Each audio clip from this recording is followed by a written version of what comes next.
Tourism boating ഏരിയയിലോട്ട് നമ്മൾ വന്നതാണ്. ബോട്ടിൽ കയറുന്നില്ല, ജസ്റ്റ് ഇവിടെ ഒക്കെ ഒന്ന് കണ്ട് ഒന്ന് പോകാമെന്നോർത്ത് വന്നതാണ്.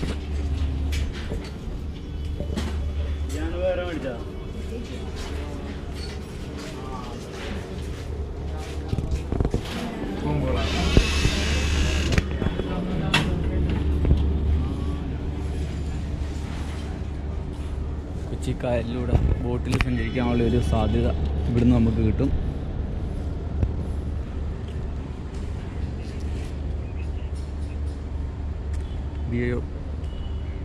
ബോട്ടിംഗ് ജെട്ടിയുടെ പണി നടന്നുകൊണ്ടിരിക്കുകയാണ്. അപ്പോൾ നമുക്ക് അക്കരെ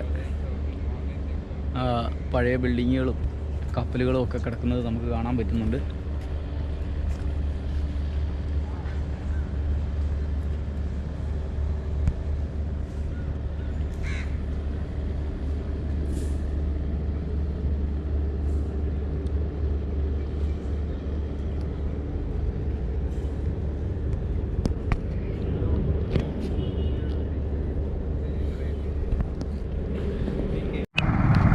അപ്പം മട്ടാഞ്ചേരിയിലാണ് നമ്മളുള്ളത്.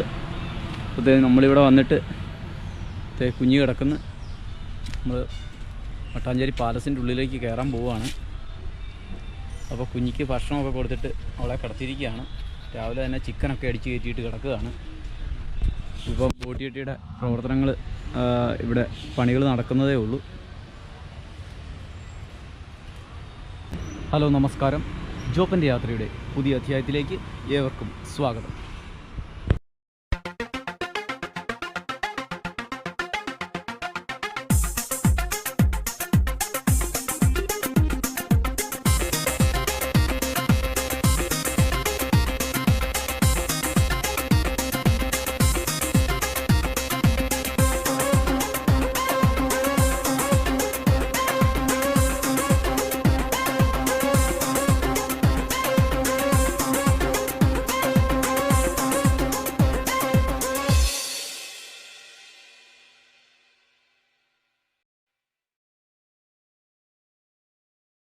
അപ്പം നമ്മൾ ഇന്നുള്ളത് മട്ടാഞ്ചേരിയിലാണ്. രാവിലെ തന്നെ മട്ടാഞ്ചേരിയിലേക്ക് വന്നതാണ്. അപ്പോൾ ഇവിടുത്തെ മട്ടാഞ്ചേരിയിലെ കാഴ്ചകളിലേക്കാണ് പോകുന്നത്.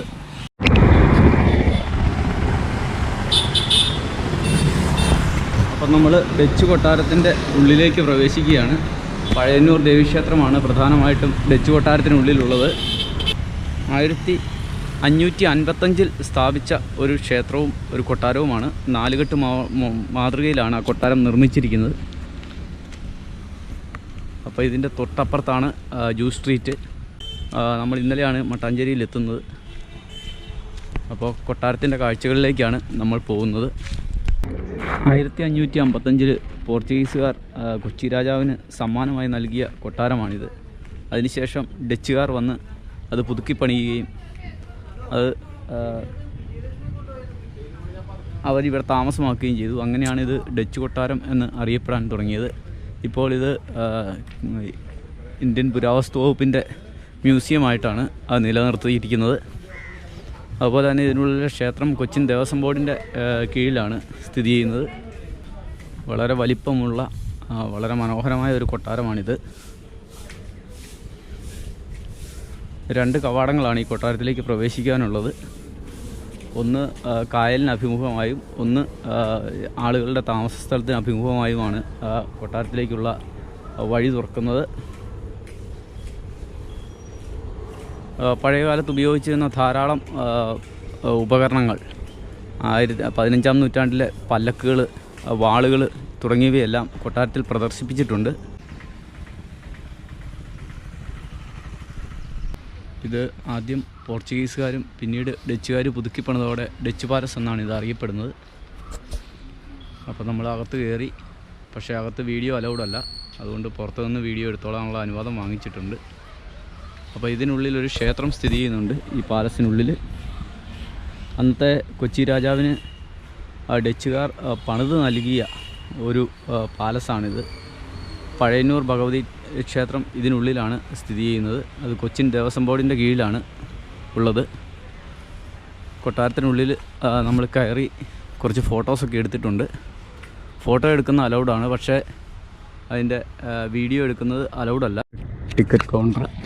എൻട്രി എല്ലാം ഇവിടുന്നാണ്. 5 രൂപയാണ് നമുക്ക് പ്രവേശന ഫീസ് ആയിട്ട് ഉള്ളത്. അതിനുള്ളിൽ പുരാവസ്തു സാധനങ്ങൾ, അതായത് 15-ാം നൂറ്റാണ്ടിലുള്ള പല്ലക്കടക്കമുള്ള എല്ലാ സാധനങ്ങളും അതിനുള്ളിൽ പ്രദർശിപ്പിച്ചിട്ടുണ്ട്. ഇത് അഴിതൃക്കോവ് ക്ഷേത്രമാണ്. ഇതെല്ലാം രാജാക്കന്മാരുടെ കാലത്ത് പണി കഴിപ്പിച്ചതാണ്. പോർച്ചുഗീസുകാരാണ് ആദ്യമായിട്ട് കൊച്ചിയിൽ വന്നതെങ്കിൽ, ഇന്ത്യയിൽ വന്നതെങ്കിലും അതിനുശേഷം ഡച്ച് ആധിപത്യമുണ്ടായ 1500-ാം ആണ്ടിലാണ് ഡച്ചുകാർ ഇവിടെ എത്തുന്നത്. അങ്ങനെ ഡച്ചുകാരെത്തിയ ശേഷം 1555 രാജാവുമായിട്ട് ഒരു ചെറിയ പ്രശ്നമുണ്ടാവുകയും അതിനുശേഷം രാജാവിനെ സംതൃപ്തനാക്കാൻ വേണ്ടി അവർ പണിത് കൊടുത്ത കൊട്ടാരമാണിത്.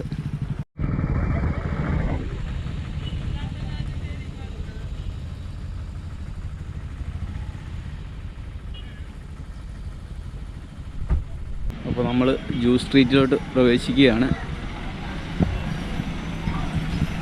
ഇതാണ് യൂതന്മാർ കുറേ കാലം താമസിച്ചിരുന്ന ജൂയിഷ് ടൗൺ. അപ്പോൾ ഇതിപ്പം ഒരു പുരാവസ്തു സംരക്ഷണ ഏരിയ ആയിട്ടാണ് കരുതപ്പെടുന്നത്.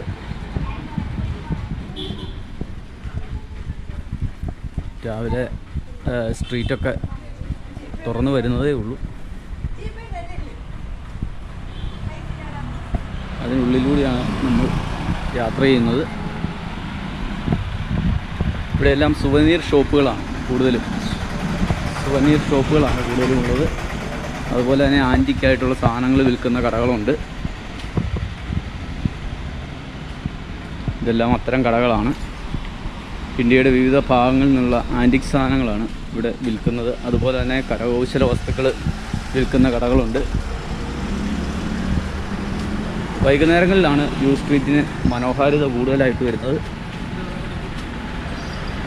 ഒരു കാലത്ത് യൂതന്മാർ തിങ്ങിപ്പാർത്തിരുന്ന ഒരു പ്രദേശമാണിത്. ഇതൊക്കെ ആൻറ്റിക് സാധനങ്ങളാണ്. ഇതെല്ലാം വിൽപ്പനയ്ക്ക് വെച്ചിരിക്കുന്നതാണ്.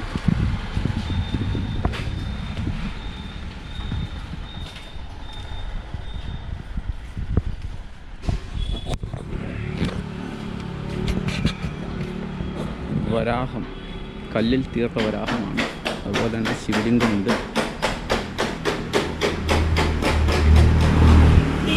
ഇവിടെ കൂടുതലും ആൻറ്റിക് സാധനങ്ങൾ, റെസ്റ്റോറൻറ്റുകൾ മുതലായവയാണ് കൂടുതലായിട്ടും ജൂ സ്ട്രീറ്റിൽ നമുക്ക് കാണാൻ പറ്റുന്നത്. അത് ഇന്ത്യയുടെ വിവിധ ഭാഗങ്ങളിൽ നിന്നുള്ള ആളുകൾ ഇവിടെ കച്ചവട സ്ഥാപനങ്ങൾ നടത്തുന്നുണ്ട്.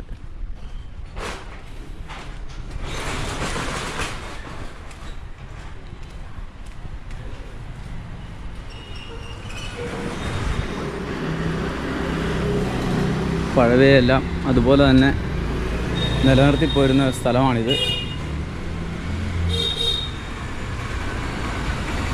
പഴയ കൊട്ടാരങ്ങളുടെ ഭാഗങ്ങളൊക്കെ ഇതിനുള്ളിൽ കാണാൻ സാധിക്കും. അതുപോലെ തന്നെ നമ്മുടെ വള്ളം, പഴയ കാലത്ത് ഉപയോഗിച്ചിരുന്ന വള്ളങ്ങളൊക്കെയാണ് ഉപയോഗിക്കുന്നത്. കൊച്ചുകുട്ടികളൊക്കെ പോകുമ്പോൾ വ്ളോഗറാണെന്നൊക്കെ ചോദിക്കുന്നുണ്ട്. ഇതൊക്കെ ഒറ്റ കല്ലിൽ കൊത്തിയെടുത്തിരിക്കുന്ന സാധനങ്ങളാണ്.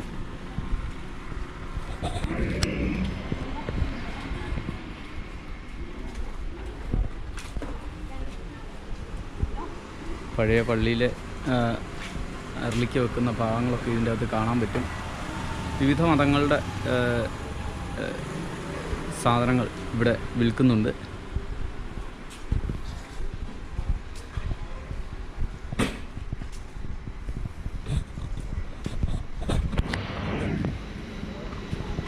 രാവിലെ ആയതിനാൽ വലിയ തിരക്കില്ല. അതുപോലെ തന്നെ പല ആളുകളും ആർട്ട് ഗാലറി പോലുള്ള കാര്യങ്ങൾ ഇവിടെ നടത്തുന്നുണ്ട്.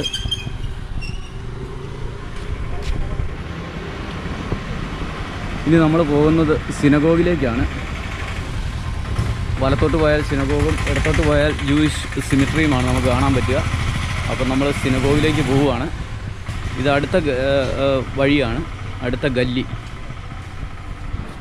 ഇവിടെയും മുൻപ് കണ്ട പോലെ തന്നെ ആൻറ്റിക് സാധനങ്ങളും ഹാൻഡിക്രാഫ്റ്റ് സാധനങ്ങളുമാണ് വിൽക്കുന്നത്. പിന്നെ വിവിധങ്ങളായ സുവനീറുകൾ ഇവിടെ വിൽപ്പനയ്ക്കുണ്ട്.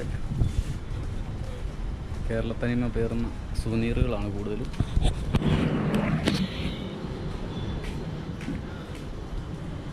അപ്പം നമ്മൾ ജൂ സ്ട്രീറ്റിലൂടെ സിനഗോഗിലേക്കാണ് പോകുന്നത്.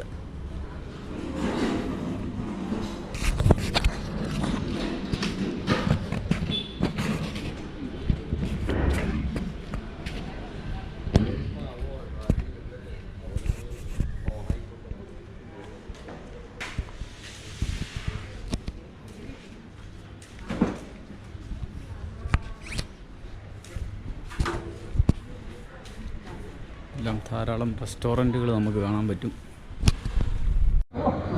ഇപ്പം നമ്മൾ ജൂ സ്ട്രീറ്റിൻ്റെ ജൂയിസ് സിനഗോഗിൻ്റെ അടുത്തേക്ക് എത്തിയിരിക്കുകയാണ്.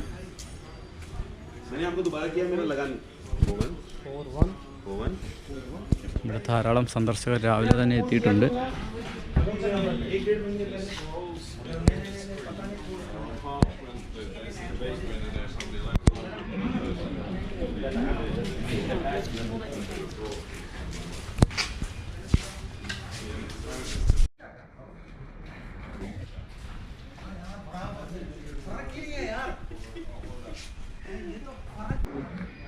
അപ്പം നമ്മൾ 10 രൂപ ടിക്കറ്റ് എടുത്ത് സിനഗോഗിനുള്ളിലേക്ക് പ്രവേശിക്കാൻ പോവുകയാണ്. കയറി വരുമ്പോൾ തന്നെ മനോഹരമായ കാഴ്ചകളാണ് നമുക്ക് ലഭിക്കുന്നത്.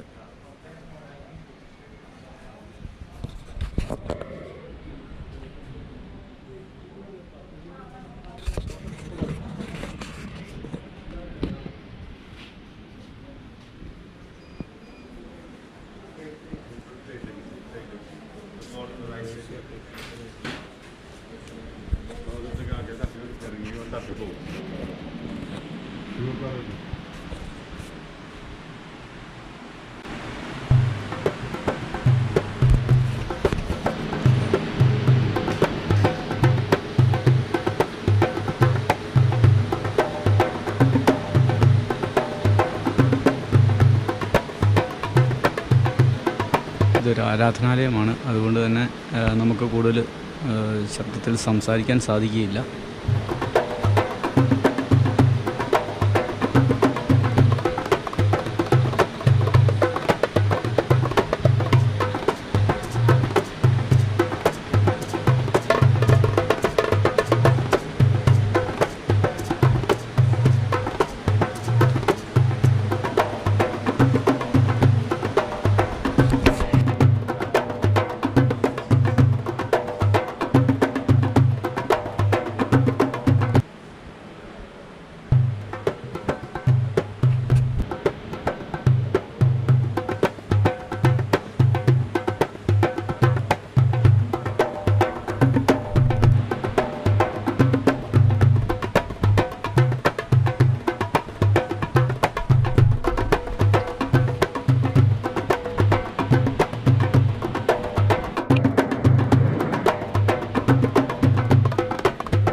വാണിജ്യ കേന്ദ്രങ്ങളാണ്. ഇന്നും ഇത് ഓരോ വാണിജ്യ കേന്ദ്രങ്ങളായിട്ട് തന്നെയാണ് നിലനിൽക്കുന്നത്. ഇത് മഡോണ എക്സ്പോർട്സിൻ്റെ ഒരു ഇതാണ്. അന്നത്തെ കാലത്തെ വാതിലുകളുടെ ഒരു മനോഹാരിത നിങ്ങൾക്ക് കാണാൻ പറ്റും. ഇതാണ് ജൂത സെമിത്തേരിയുടെ എൻട്രൻസ്. ഇപ്പോൾ ഇവിടെ വിസിറ്റേഴ്സ് അലൗഡ് അല്ല, അതുകൊണ്ട് നമുക്ക് അകത്ത് പ്രവേശിക്കാൻ സാധിക്കില്ല. അപ്പോൾ മറ്റു മാർഗം സ്വീകരിച്ച് നമുക്കിതിൻ്റെ വീഡിയോ എടുക്കാൻ പറ്റുമോ എന്ന് നമുക്കൊന്ന് നോക്കാം.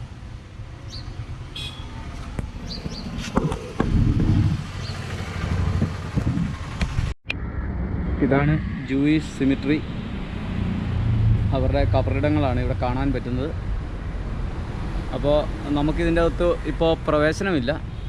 ഞാനിപ്പോൾ ഇവിടെയുള്ള സ്ഥാപനത്തിൽ ചോദിച്ചതിന് ശേഷം ഇതിൻ്റെ മുകളിൽ കയറി വീഡിയോ എടുക്കുന്നതാണ്. ഇതാണ് അവരുടെ സിമിത്തേരിയുടെ ഒരു ഇവിടെ ഉണ്ടായിരുന്ന പഴയ ആളുകൾ താമസിച്ചിരുന്നപ്പോൾ അവരുടെ പൂർവികരെ അടക്കിയിരിക്കുന്ന സ്ഥലമാണിത്.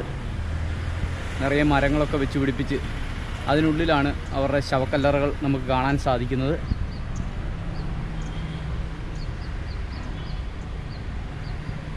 നമുക്ക് ഈ ഒരു ആംഗിളിൽ മാത്രമേ ഇത് കാണാൻ സാധിക്കുകയുള്ളൂ. കാരണം ഞാനിപ്പോൾ ഇവരുടെ അനുവാദം ചോദിച്ചിട്ട് ഈ ബിൽഡിങ്ങിൻ്റെ മുകളിൽ കയറി നിന്നാണ് ഈ വീഡിയോ എടുക്കുന്നത്.